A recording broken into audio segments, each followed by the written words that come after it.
ఒక దీర్ఘ ఘనాకార గోడ యొక్క ఘనపరిమాణము 23958 ఘన సెంటీమీటర్లు మరియు దాని ఎత్తు దాని వెడల్పుకు 6 రెట్లు, పొడవు ఎత్తులో సగమైన గోడ వెడల్పు సెంటీమీటర్లు అన్నాడు.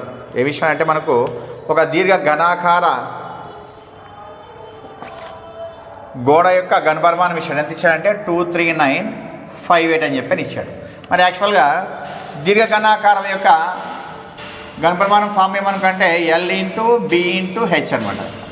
ఎంత వస్తుంది? 23958. వాడు ఇచ్చిన కండిషన్ ఏమంటే ఎత్తు వచ్చేసి ఫస్ట్ దాని వెడల్పుకు 6 రెట్లు అన్నాడు.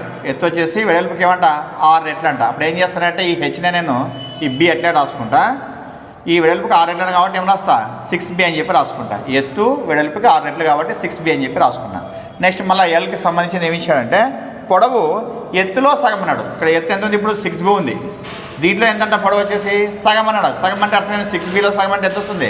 3B వస్తుంది. కాబట్టి 3B రాసిన అంటే అర్థం ఏమి ఇక్కడ మనకు LBHని మొత్తం మైండ్ కూడా ఏం చేసిన Bలో రాసుకున్నాను అనమాట. ఇప్పుడు ఈజీ కొట్టి ఏం రాస్తా 23958 అనమాట. ఓకే, నెక్స్ట్ ఇది వస్తున్నప్పుడు 3 6 18 into B cubed is equal to 23958. Next B cubed is equal to 23958/18 అవుతుంది. 18తో క్యాన్సిల్ చేస్తే 18 1 18 1 18 3 మళ్ళీ 18 3 తీసుకోవచ్చు, 18 1 తీసుకోవచ్చు. అంటే B cubed is equal to 1331 అంటే ఏమొస్తుంది మనకు 11 క్యూబ్డ్ అని చెప్పి అర్థం. B ఈజ్ ఈక్వల్ టు ఎంత వస్తుంది?